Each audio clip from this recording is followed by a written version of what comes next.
네, 안녕하세요. 안녕하세요. 자, 지금 프로젝터가 고장나서 그냥 화면 녹화로 하겠습니다. 화면 녹화로. 일단은 용승 침강 파트 먼저 풀어드릴게요. 그래서 중요하죠, 여기도.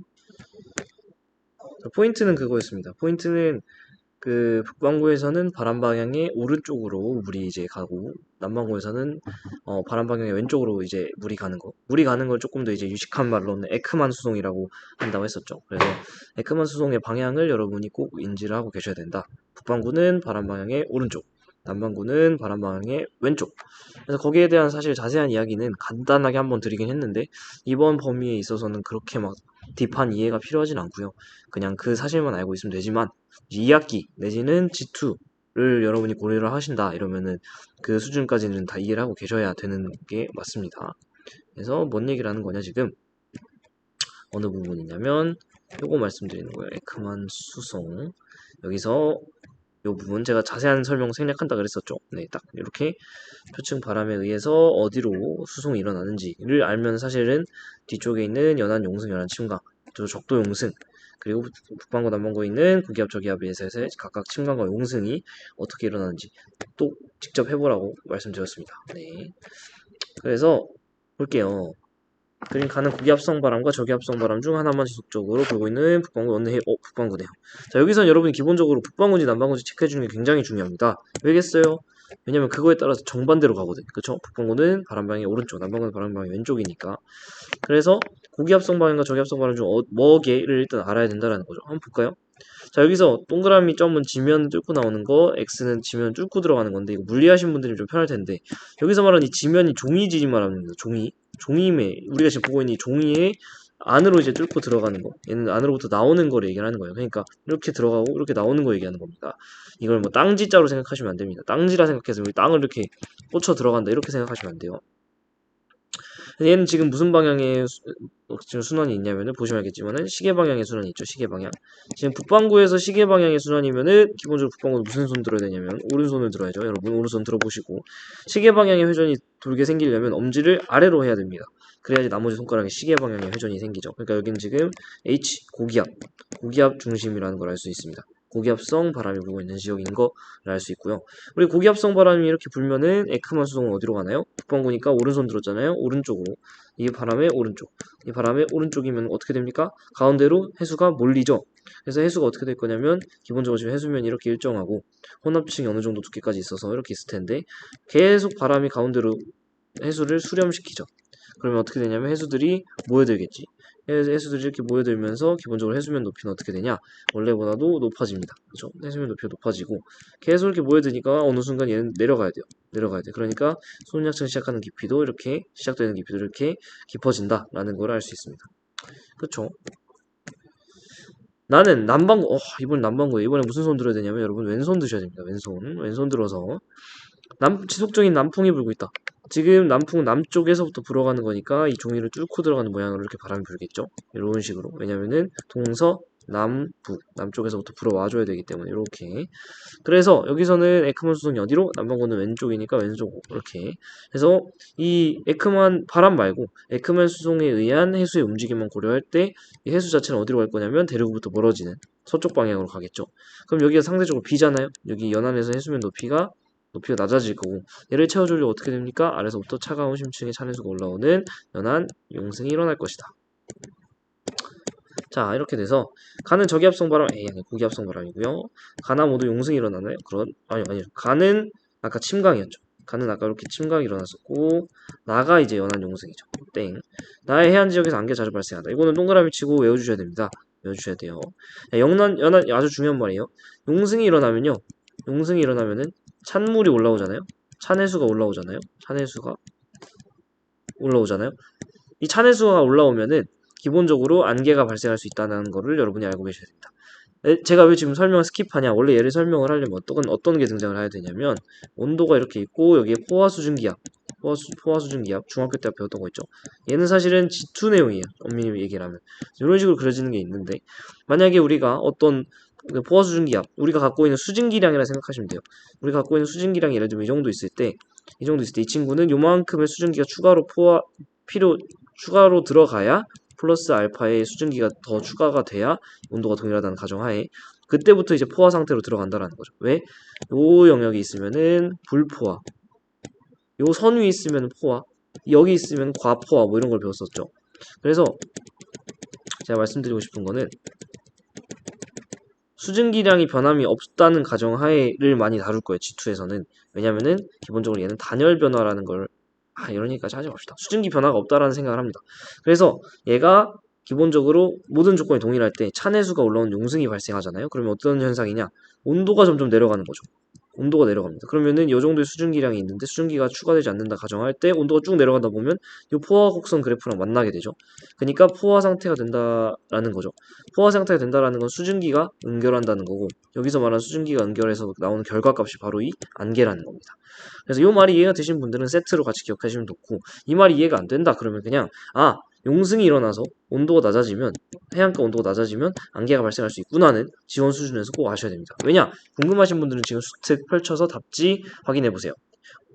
연한 용승으로 뭐 해안 지역 온도가 내려가니까 안개가 발생한다 라고만 설명하지 이 디테일을 설명하지 않습니다. 그 말은 이 디테일을 알 필요가 없다라는 거죠. 그래서 이해 안 되시는 분들 이 말 나 중학교 때 과학 공부 너무 대충 해서 잘 모르겠다 그러면 이거 무시하세요. 그냥 연한 용승이 생겨서 온도가 낮아지면 안개가 발생한다 라고 그냥 바로 가시면 되고 만약에 이해가 되시는 분들이면 당연히 알고 계시면 좋겠죠. 또 G2 때 당연히 등장할 거니까 알고 계시면 좋겠습니다. 자, 그 다음 전세계 주요 용승제 해역입니다. 뭐 이거 제가 하나하나 짚어드리진 않았는데 일부러 여기 같은 경우는 우리가 알다시피 적도 용승이고요. 여기 같은 경우는 연안 용승 나타나는 지역이에요. 연안 용승, 연안 용승. 그래서 얘만 보셔도 사실은 우리가 바람 방향을 대충 예상할 수 있습니다. 적도 용승은 우리가 알다시피 북동무역풍 이렇게 부니까 또 남동무역풍 이렇게 부니까 북반구에서는 에크먼 수송이 오른쪽, 남반구에서는 왼쪽 이렇게 되면서 적도 입장에서 봤을 때 해수가 점점 멀어지는 거죠. 그래서 적도가 비어버리는 그래서 적도의 해수면을 채워주기 위해 용승이 일어나는 거. 또 여기 같은 경우는 연안 같은 경우는 이런 식의 바람이 불고 있는 거죠. 그래서 이렇게 지금 오른쪽으로 에크먼 수송이 일어나죠. 여기서 연안 용승이 일어나니까 이 지점은 북풍 계열의 바람이 부는구나 알 수 있고요. 여기 같은 경우는 이런 식으로 바람이 남풍 계열이 불어줘야 왼쪽으로 이렇게 밀어주겠죠. 그래서 여기는 남풍 계열의 바람이 불고 있구나. 또 용승 지역을 통해서 바람 방향까지 체크할 수 있습니다. 자, A 해역은 평균 해수면 높이가 높느냐? A 해역은 평균 해수면보다 높이가 낮으니까 심층의 찬해수가 개를 메꿔주려고 연안 용승이 일어나고 있는 거죠. 그리고 무역풍의 세기가 강해지면 B 해역 용승이 강해진다. 그렇겠죠. 무역풍의 세기가 이거보다 강해지면 얘가 밀어내는 해수의 양이 더 세지겠죠. 그러니까 용승이 강해질 수 있겠습니다. 이 무역풍의 세기가 강해지는 시기가 우리가 나중에 2학기 때 배울 때지만은 라니냐 시기를 말합니다. 나중에 배울 거예요. 7강에서 배울 겁니다. 여기도 이미 7강이지만 지금 사실 용승과 침강만 다루고 있죠. 우리가 용승 침강 말고 엘니뇨 라니냐 때 등장하겠네요. 그래서 사실 이런 얘기까지 할 수 있겠네요. 라니냐 시기의 자료를 만약 줬다면은 적도 용승이 강해진다라는 질문도 할 수 있겠네요. 그죠? 지금까지 출제된 적은 제 기억에는 딱히 없지만은 이런 질문이 나와도 크게 이상할 게 없다. 왜? 오레스특에서 지금 무역풍 세기가 강해진 라니냐와 함께 적도 해역 용승을 엮고 있기 때문에. 자, C 해역 같은 경우는 남풍바람 계열의 바람이 지속적으로 불 때 용승이 일어난다.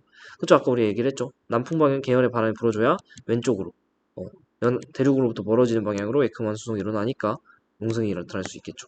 그죠? 끝! 자, 3점 바로 가겠습니다. 3점 같은 경우는 좋은 문제가 많아요. 3번, 1번, 그리고 3번. 사실 3문제밖에 없지만은 굉장히 좋은 문제들이다. 자, 그림은 용승 또는 침강이 일어나고 있는 어떤 해역에서 맞춰줘야 되는 거죠. 해안에 지속적으로 바람이 부는 모습. 지금 바람이 계속해서 이렇게 뭔가 북풍 계열의 바람이 불고 있네요. 그죠? 북서풍의 바람이 불고 있습니다. 상대적인 해수면 높이, 해수면 높이가 밝은색이면 낮은 거, 진한색이면 높은 건데, 자, 한번 볼까요? 보니까 지금 이 연안 부근에 거의 다 밝은 색들이 분포하고 있죠. 이 말은 해수면 높이가 연안 부근에는 해수면 높이가 천천히 낮다라는 걸 알 수 있습니다. 해수면 높이가 낮다라는 거는 어떻게 해요? 심층의 찬해수가 얘를 메꿔주려고 용승하겠죠. 그러면은 이 주변에는 당연히 온도도 굉장히 낮게 나타날 수밖에 없고 용승이 일어나니까 온도가 낮아질 수밖에 없고 위에서 방금 배우고 갔죠. 어떤 게 일어날 수 있다? 그 안개 같은 게 막 잘 보일 수 있는 그런 세팅이 될 수밖에 없겠죠. 근데 네. 근데 여기서 이제 이렇게 계속 바람이 불고 있는데 이 지점에서 지금 연안 용승이 일어나고 있다라는 거는 이 지점에서 해수가 계속 멀어지고 있다라는 거겠죠. 해수가 계속 그 연안 육지로부터 저 대양 쪽으로 대륙으로부터 멀어지는 방향으로 해수가 이동하고 있다라는 거다.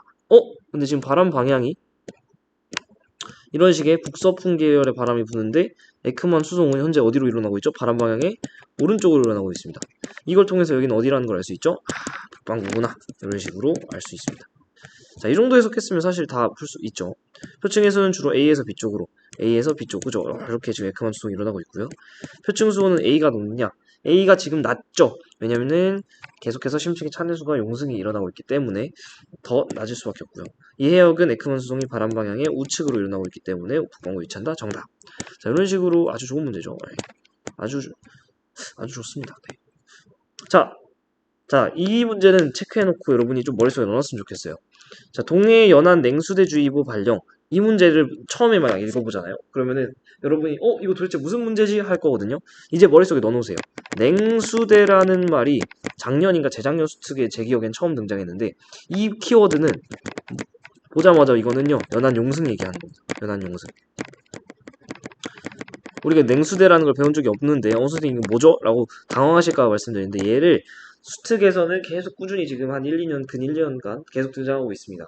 냉수대라는 말을 딱 보자마자 여러분 이거 용승 문제구나 이렇게 기를 잡고 시작하시는 거 추천드려요. 그래서 언제 14시쯤에 경리 이거는 동해 연안 냉수대 측정 이걸 했을 때 동해 연안 냉수대 주입을 발견한대요. 냉수대라는 거는 평소보다 조금 그 표층 수온이 낮게 발생하는 걸 말합니다. 왜 그러냐면은 결론부터 말씀드리면 연안 용승 때문이에요. 그래서 보시면은 이 자료 해석을 할 때 주변에 지금 이렇게 22도, 23도 이렇게 좀 이 정도의 온도인데 보면 이 연안 부근은 쫙 따라가지고 한 19도, 18도 이런 느낌이에요. 요 연안은 다 지금 온도가 낮아요. 이건 지금 연안 용승이 일어나고 있다는 거고 이 말은 지금 해수가 계속 이렇게 대륙에서 멀어지는 방향으로 밀어나가고 있다는 거죠. 그 말은 바람이 어떻게 불어줘야 돼요? 여기 우리나라니까 북반구잖아요. 에크먼 수성은 바람 방향 오른쪽이니까 바람은 이렇게 불어주고 있는 거지. 즉 남풍 계열의 바람이 불고 있는 거고요. 그죠? 이런 식으로 연안 용승이 일어나니까 온도가 낮아요. 이러니까 해수가 낮아서 해수 온도가 낮아서 냉수대가 이제 형성되는 거고 얘를 왜 경보까지 내리느냐? 아까 뭐라 그랬죠? 이 냉수대가 형성되면은 자 연안 용승이 일어나면은 어떤 게 일어날 수 있냐 그랬냐면 안개가 막 엄청나게 낀다 그랬잖아요. 그 안개가 실제로 껴버리면은 도로 교통 상황이나 이런 거에서 굉장히 위험해질 수 있습니다. 가시거리가 굉장히 짧아지니까. 그래서 안개가 발생하는 것 때문에 여러분 냉수대 형성됐어요. 경보 주의하세요 이렇게 얘기를 하는 겁니다. 또한 이제 당연히 이쪽 부분에는 종사하시는 분들도 많을 텐데 물고기 같은 경우는 이 해수의 온도에 굉장히 민감한 친구들입니다. 제가 생명과학은 잘 모르지만 어쨌든 그렇다고 해요. 그래서 이런 식으로 수온 변화 자체를 경보를 많이 한다고 하네요. 그래서 강한 무슨 풍 계열의 바람에 의한 뭐냐? 강한 무슨 풍이 불어야 되죠? 그죠? 남풍 계열. 남풍 계열의 바람이 불어줘야 되고 연안 용승이라 그랬습니다. 냉수대는 연안 용승의 키워드다. 그래서 남풍 계열의 바람이 계속해서 될 거다. 관심을 가져달라. 다음 주까지 계속 남풍 계열이 분대요. 그래서 이 그림 방금 해석하고 왔습니다. 남풍 맞고요. 침강 아니고 용승이고요. 이런 예보는 겨울철에 자주 발생되느냐? 자, 겨울철 같은 경우는 북서 계절풍이 불죠. 시베리아 고기압에 의한. 여름철은 남동 계절풍이 붑니다. 남동 계절풍. 북태평양 고기압에 의해서. 그러니까 남풍 계열이 지금 불어줘야 되는 세팅에서 어울리는 거는 바로 이 여름철 정보겠죠. 겨울이 될 수 없다. 자, 5번. 그림 가는 어느 해역에서 관측한 수심별 수온 분포를 자, 보세요. 어느 해역에서 관측을 했는데 시간이 이렇게 흐름에 따라서 수심에 따른 수온 분포를 이렇게 체크를 해준 거죠. 이거를 그림으로 해석하는 게 아니라 우리가 이제 문제에서 제시하는 포인트들로 이렇게 잘라서 어느 시기를 만약에 물어본다 그러면 이렇게 시기로 이렇게 잘라야 될 거고 만약에 어떤 수심에 따른 변화를 물어본다 그럼 이렇게 잘라서 어떤 변화를 해석을 해야겠죠. 나는 이 해역에서 같은 시기에 관측한 식물성 플랑크톤 농도 일부 기간은 관측 자료 없음을 나타낸 것이다. 이 관측 기간 중 이 해역에는 태풍이 통과했네요. 태풍이 통과했다. 지금 이 나자료를 보니까 마찬가지로 시간에 따른 자료인데 시간은 동일한 시간 동안 관측한 자료네요. 8월 3일부터 8월 23일까지 다 그죠?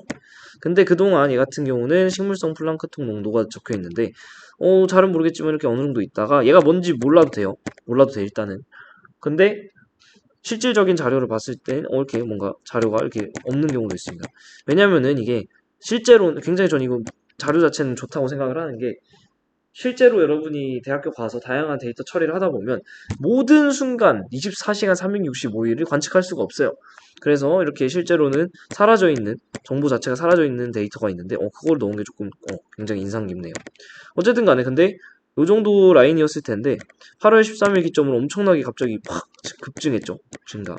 요 정도가 이제 1차적인 그래프 해석이 가능할 것 같습니다. 자, 뭐 이것만 그래프 해석으로만 보고서는 사실 이게 무슨 상황인지 태풍이 언제 통과했는지 이런 것도 감이 잘 안 오죠. 그래서 일단은 한번 들어가 보도록 할게요. 이럴 때는 오히려 이 문제, 그러니까 선지가 너무 낯선 이런 자료들이 등장했을 때는 오히려 이 선지가 나의 팀이라고 생각하면 좋아. 얘를 풀어내면서 여기서 오히려 어떤 키워드들을 뽑아낼 수 있거든. 대표적으로는 혼합총의 두께를 13일과 3일을 비교하고 있잖아요. 그럼 얘를 비교하면서 이 자료에 대해서 해석을 시작하면 되겠구나 하면 되는 거죠. 자, 혼합층의 두께라는 건 결국에는 내가 8월 3일로 봤을 때는 8월 3일과 13일 비교해야 되잖아요. 내가 이렇게 서 있었을 때 내려가면서 온도를 막 재는데 온도가 변하지 않는 깊이까지가 혼합층이잖아요. 지금 보면은 28도보다 높은 지역의 온도가 이렇게 있는데 그게 대충 얘는 요 정도 깊이까지 지금 딱 형성이 되어 있죠. 대충 한 30m. 근데 8월 13일 같은 경우에는 자료 여러분들 편의를 위해서 색깔을 바꾸면은 여기잖아요. 이때는 어때요? 표층에서 26도 정도였는데 걔가 이 정도 깊이까지 한 50m까지 내려가 있는 걸 볼 수 있습니다. 그러니까 혼합층의 두께는 언제가 더 큰 거죠? 얘가 더 큰 거고 왜 크냐까지 물어보면은 바람의 세기가 더 셌기 때문에 그러니까 얘가 더 이렇게 섞어줬던 거죠. 혼합층의 두께는 13mm 더 두꺼운 게 맞습니다. 8월 8일부터 13일 사이에 용승이 일어나느냐? 얘 같은 경우는 또 이제 8일부터 13일의 자료만으로 바꿔서 보시면 되겠죠. 8월 8일부터 13일까지니까 자료를 이만큼만 보면 돼요. 딴 데 볼 필요도 없어. 이 동안 용승이 일어나느냐? 용승이라는 건 기본적으로 온도, 그러니까 심층의 차내수가 올라오는 거죠. 이거를 풀어내는 방법이 사실은 두 가지가 있는데 첫 번째랑 두 번째 풀이가 있는데 자 이렇게 접근하시는 분들도 나쁘진 않아요. 나쁘지 않아. 첫 번째 어떻게 볼 수 있느냐? 우리가 8월 8일부터 13일까지 자료를 보는데 처음에는 한 온도가 우리 수심이 0이라는 건 해수면에서의 자료라는 거잖아요. 우리가 딱 여기서 잴 때 28이랬는데 시간이 지나면서 27도 됐다가 한 26도 됐다가 이렇게 되죠. 그러니까 전체적으로 시간이 흐르면서 관측 기간 동안 온도가 하강하는 걸 알 수 있어요.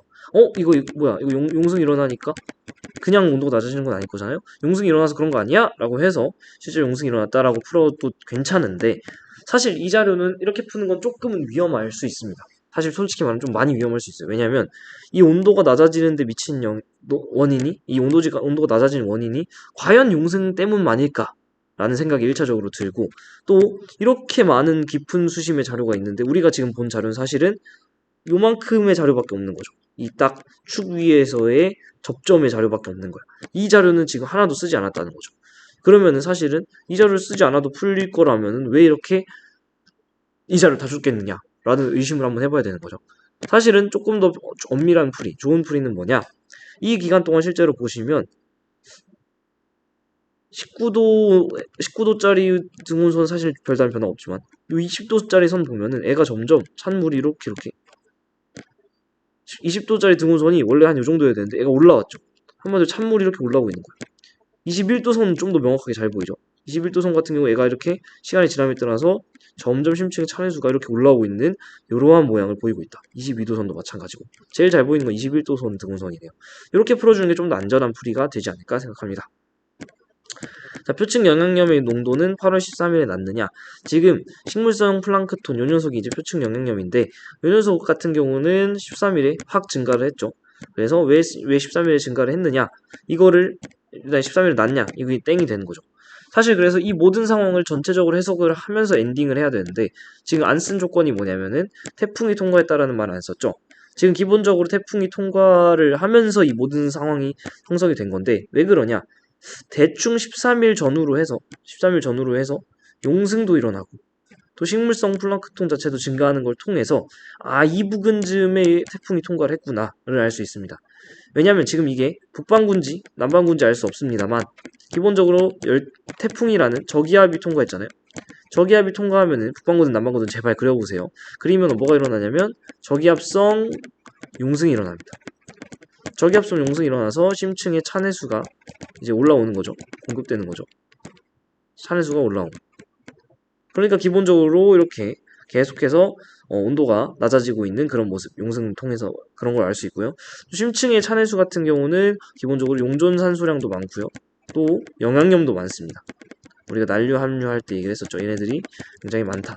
그러니까 심층의 찬해수가 계속해서 올라오면서 이러한 식물성 플랑크톤을 공급해주기 때문에 평층 영양물의 농도가 점점 증가한 거다. 이 시기에 증가한 거다라는 걸 알 수 있습니다. 이렇게까지 해석을 해줘야 완벽한 풀이가 되겠죠.